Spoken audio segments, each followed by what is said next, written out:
Boa noite, eu sou Antônio Caetano, você está no Café nas Nuvens e neste vídeo eu quero dar sequência ao vídeo anterior onde eu falei do livro do Gabeira, O Que é Isso, Companheiro, que eu acabei de ler, né? Eu acabei de ler e gostei tanto e me mobilizou tanto. Vocês vejam, só um livro lido com uma, como eu disse, com uma monumental atraso, com um monumental atraso, mas né, fiquei muito impressionado, assim, gostei muito, me surpreendeu, inclusive. Né? E, entre outras coisas, me surpreendeu o seguinte, né? É, há 2 dias, mais ou menos, quando eu fiz o primeiro vídeo, eu devia estar um pouco além da metade, quer dizer assim, eles tinham sequestrado o embaixador americano, quer dizer, o sequestro uh, correu mais ou menos como esperado, quer dizer, houve a libertação dos presos políticos que eles desejavam e eles conseguiram se dispersar sem serem imediatamente presos. Né? Mas aí começa, depois que, enfim, o embaixador é liberto, começa a perseguição aos guerrilheiros, né? Quer dizer, alguns acho que caem quase que imediatamente, né? E o Gabeira vai demorar, acho que quase um ano para ser preso, né? Eu agora não me lembro exatamente o tempo que demorou, mas demorou talvez isso. Mas enfim, finalmente ele é preso, ele toma um tiro, né? E começa a saga dele. Uma, vamos dizer assim, um calvário ou uma jornada, né? Pelo, pela escuridão humana, né? Quer dizer, assim, algo, quer dizer, enfim, comparável, talvez, em certo modo, né? Sabe? A jornada infernal de todo preso político, né? Se a gente tomar, inclusive, os judeus do Holocausto como presos políticos, né? Porque também não tinha nenhuma motivação ali, nenhuma, né, criminal para você, enfim, conduzir os judeus para um campo de concentração que não fosse política no sentido amplo, né? Que aí eu me lembrei de 2 livros, né? 2 livros dos quais eu quero falar brevemente, que É Isto um Homem, do Primo Levi, e Arquipélago Gulag, do Solzhenitsyn, que eu acho que são 2 livros essenciais para a gente entender o que foi o século XX. Né? Mas justamente, quer dizer assim, essa segunda metade do livro narra essa jornada infernal, né, pelas prisões da ditadura, né, da repressão, né? E é de uma riqueza, assim, é de uma riqueza enorme. Porque, quer dizer assim, os personagens, porque você mistura presos comuns com presos políticos, presos das mais variadas não, todos de esquerda, mas enfim, presos de diferentes tendências dentro da esquerda, né? Presos jovens, presos que já tinham uma história do tempo do Vargas, da repressão do Vargas. Quer dizer, enfim, toda a dinâmica interna dos presídios e das delegacias e da própria tortura. É de uma riqueza, e é de uma, enfim, por conta de ser bastante, também muito comovente, é de uma beleza. É uma beleza dura, uma beleza triste, mas não deixa de ser belo como literatura, né? E fiquei impressionado porque supostamente já existe um livro, né, baseado no Que é Isso, Companheiro, que inclusive tem o mesmo título, né, um livro produzido e dirigido pela família Barreto, que eu não vi, da mesma forma que não tinha lido o livro, ainda menos me interessei pelo filme, né? Porque eu me lembro que não teve uma acolhida assim tão unânime. E, enfim, eu acabei não vendo o filme. né? E, sinceramente, não tenho curiosidade de ver. Mas eu sei, mais ou menos, que o foco do filme é o sequestro do embaixador.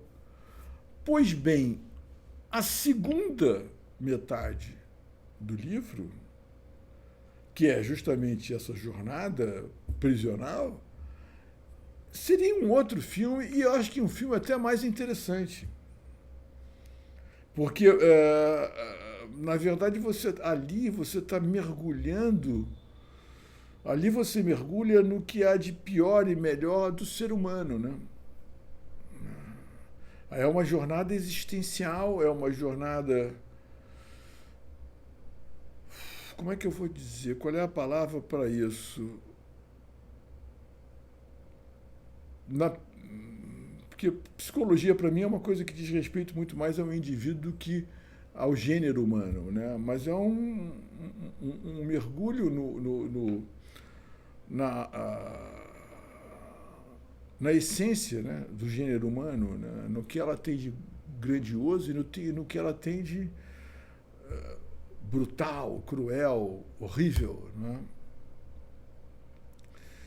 E, de certo modo, é justamente essa segunda parte que mais me motivou a retomar um interesse que sempre foi muito difuso por esse período. E que eu acho que, inclusive agora, é um momento muito favorável para isso, né? Dadas as circunstâncias que estamos políticas que ainda estamos vivendo e que seguiremos vivendo nos próximos anos, né? Sabe? Então é bom a gente repensar. Estou aqui tentando agitar um pouco a luz, porque eu não estou muito agradado dessa luz, não, sabe? É bom a gente repensar, né, o que foi esse período, né? Quer dizer, as mazelas de se viver sob uma ditadura, né? E aí, assim que acabei de ler o Gabeira, imediatamente comecei um livro que eu já tinha começado há muito tempo, mas parei, que é O Combate nas Trevas. Eu falei dele também no vídeo anterior, do Jacob Gorender, que é um historiador e um dirigente do PCB. Já morreu, né? Um dirigente histórico do PCB. Né? E que escreve esse livro ao mesmo tempo como historiador, como intelectual e como memorialista, né? Contando, né, a experiência dele. Né? E ele nos oferece uma muito clara, um texto é muito claro, é muito bom de se ler, né? Do que foi a trajetória do PCB e da esquerda, porque até um certo momento a esquerda se confundia com o PCB, praticamente, né, em sua maioria, do segundo mandato do Vargas até depois da ditadura, até quase, acho que ele vai chegar ali próximo ao fim da ditadura. Passando, inclusive, por esse período da luta armada, né, que, na verdade, é uma crise interna, o que vai resultar, quer dizer, na verdade, a opção pela luta armada é resultado de uma crise interna do PCB. É muito interessante, sabe? Eu estou gostando muito. E aí a minha intenção agora é um pouco avançar por esse período, porque você, quer dizer, há uma literatura desse período que foi sendo construída ao longo das décadas, desde dos anos 80 até hoje, né? Quer dizer, você tem o do Sirkis, que é Os Carbonários, você tem a trilogia do Gaspari. Esses são os que me ocorrem agora assim de imediato, mas tem muito mais, sabe? Vou tentar ler bastante, quer dizer, assim, e é engraçado porque, quer dizer, é mais uma curiosidade, um interesse que me vem, num certo sentido, tardiamente, não é? quer dizer, com atraso, com os meus monumentais atrasos, né? Mas, né, é o que é, não é? Quer dizer assim, porque eu estava pensando, né, no tempo que o Gabeira lança, quer dizer, 1980, 80 e poucos, né, o que é isso, companheiro, o meu foco era a literatura. E a literatura. Henry Miller talvez seja o autor que mais representa, melhor representa na minha história pessoal esse período, né? A leitura de Trópico de Câncer, num livro que eu ganhei de um amigo que comprou especificamente para mim, num sebo do centro da cidade, uma edição da editora. Ai, que editora era aquela? Não era a editora Globo, não. É uma editora antiga, era um livro de capa amarela, com aquelas capas. Uma capa que imita os livros, as brochuras francesas, aquela capa bem econômica e sem graça das brochuras francesas, mas era uma capa amarela. Eu fiquei em êxtase. Aí eu li tudo, ou praticamente tudo, do Henry Miller, né? E entre o meu grupo de amigos virou quase uma onda, uma onda de nossa, assim, né? Éramos leitores de Henry Miller. Logo em seguida começaram as traduções dos beatniks, eu também gostei, enfim, enveredei por aí. Sempre tive um gosto muito grande pelos surrealistas, e aí esse período meu foi muito consumido por esse universo, né? Depois, já aí mais nos meados dos anos 90, eu me interesso por filosofia e metafísica. Aí o livro, quer dizer, a figura, o livro que vai, digamos, encarnar esse período na minha vida é Meditações Metafísicas de Descartes. E agora, de certo modo, eu acho que o meu interesse pela história, que sempre foi. Nunca fui alguém especialmente interessado pela história, apesar de ter trilhado uma trajetória profissional de jornalista, né? Mas, enfim, essa descoberta tardia do Gabeira me deu dessa beliscada. Como eu não adianta, eu tenho uma espécie de ouvido para a metafísica, né? Eu já esbocei no vídeo anterior o que eu depois chamei de uma metafísica da política, né? Que da metade do vídeo anterior, mais ou menos na segunda metade, em algum momento eu falo sobre, enfim, o meu conceito de o que é ser conservador, o que é centro para mim, etc, etc. Que é uma abordagem que eu tirei da minha cabeça. Não sei se coincide com alguma coisa que alguém tenha já pensado, não é? Eu sempre parto do suposto, se tiver alguma consistência, é possível que alguém já tenha pensado. É o mais provável que alguém tenha pensado, e que bom que você não está sozinho ao pensar isso, sabe? Se não tiver muita consistência, provavelmente ninguém pensou, então não se anime muito com que você, com o seu ego, né, ou a sua vaidade, depois, que coisa original. Não, às vezes não é original, não, às vezes é só errado, né? Sabe? Então tenha muito cuidado, eu sempre digo, tenha muito cuidado com essas. Estou aqui tentando acertar, não estou gostando dessa luz. Tenha muito cuidado com essas originalidades, entende? Eu desconfio muito que original, né?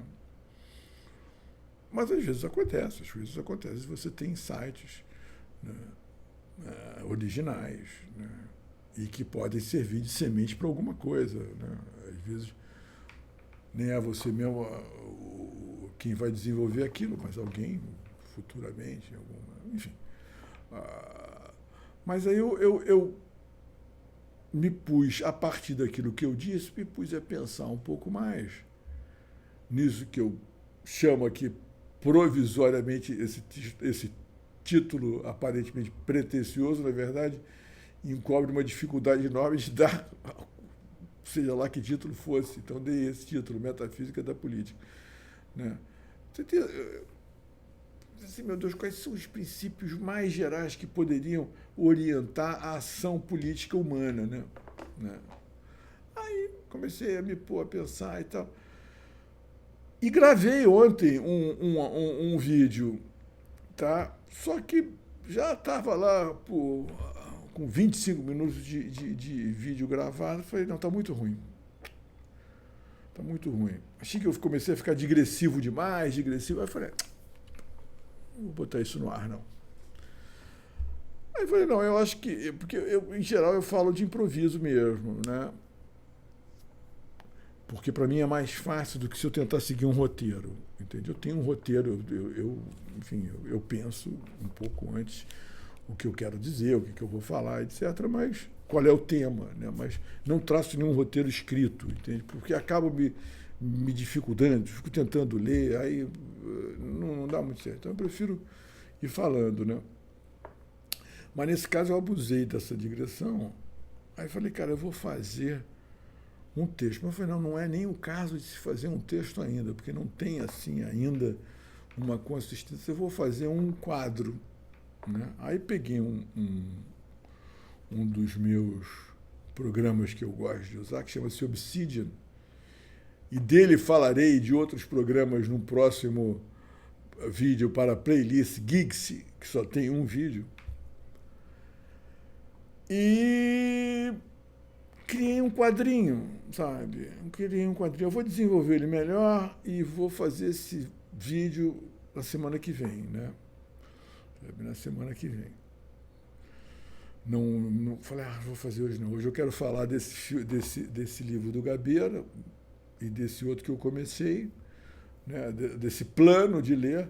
E, reiterando, né? Essa coisa de, porra, que filme que daria essa segunda parte, não é, do livro do Gabeira, e que ninguém nunca explorou, a despeito dessa coisa de presídio ter sido moda aí um tempo, né? Teve umas séries que se passavam, mais de uma série passada em presídio, tem alguns filmes famosos, eu me lembrei, assim, enquanto lia, de Expresso da Meia-Noite, daquele garoto americano que é preso com drogas na Turquia, tem Papillon, que tem pelo menos duas versões, né? Uma com Steve McQueen e Dustin Hoffman, e outra com, eu acho que com esse último 007, que eu esqueci o nome dele.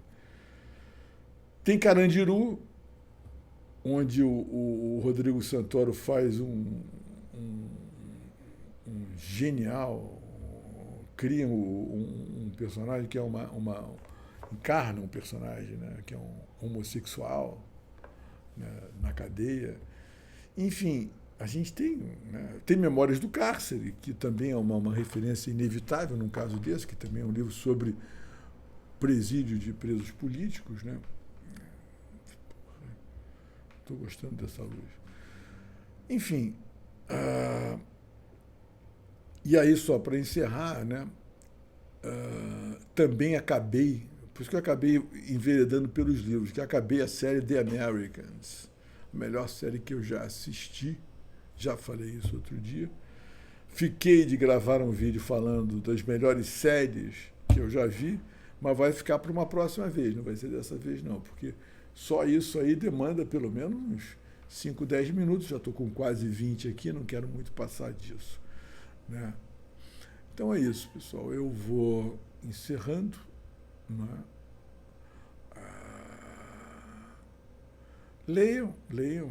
Quem quiser me acompanhar nessa jornada pela história recente do Brasil, para a gente entender um pouco como chegamos àquela ditadura, que foi o quanto ela nos atrasou historicamente, né? Para que a gente entenda o quanto de atraso sempre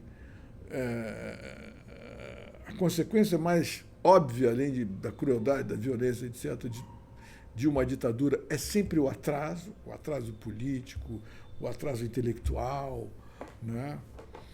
quer dizer, todo um Brasil efervescente daquele período acabou, né, sendo reprimido violentamente, né, ou morto, né? Uma juventude que, em parte, né, alguns eram talvez as melhores, jovens mais bem preparados, mais inteligentes e tal, e que tinham aquele impulso, né, aquele impulso contestatório tão característico da juventude, né, e que acabaram mortos, exilados, torturados, enfim, marcados pelo resto da vida por essa violência que ela é sempre traumatizante, né? Quer dizer, é um atraso terrível. A gente não pode nem de longe, nem em hipótese nenhuma, sabe, ter algum tipo de fantasia a respeito desse período ou flertar com a possibilidade de um novo período como aquele, né? A gente tem que aprender a ser democrático, né? A gente precisa construir uma democracia de fato, uma democracia que será, enfim, os princípios são universais, mas as culturas não são. As culturas são singulares, então, nesse sentido, é possível a gente falar de uma democracia brasileira, não é? Que nós somos um país interessantíssimo, né? Todos os países são interessantes, né? Mas nós somos um país novo, como os Estados Unidos, né? Talvez dos países novos, somos os dois grandes laboratórios do mundo. Acho que o terceiro é a China, mas a China já é uma outra história. A China é o país mais antigo do mundo, talvez. A China e a Índia, né? Enfim, né? A gente precisa ter isso em mente, né? E para isso a gente precisa refazer essa jornada, entender o que foi e o que é ser de esquerda, o que foi e o que é ser de direita, o que foi e o que é ser um conservador, o que foi e o que é ser um libertário, um liberal, perdão, ou um anarquista, sabe? O que é ser um reacionário, o que é ser um revolucionário. A gente precisa, é disso que eu gostaria de tratar a minha metafísica da política, mas que para mim ainda é uma coisa muito embrionária. Talvez eu crie até uma pequena playlist chamada Metafísica da Política, que não vai ser, obviamente, um curso, não tem nada, aqui não tem curso, eu não sou professor, né? Mas talvez eu faça uma playlist para a gente poder trabalhar junto, acompanhar junto, né? Sabe? E espero que algumas pessoas se interessem a avançar comigo por essa jornada. O primeiro livro que eu li foi esse, do Gabeira, O Que é Isso, Companheiro. Agora estou lendo Combate nas Trevas e convido aos meus ouvintes e leitores, né? Porque todo mundo sabe que eu também tenho um site, é só aqui olhar na descrição do canal, a me acompanharem por esse passeio, não é? É isso.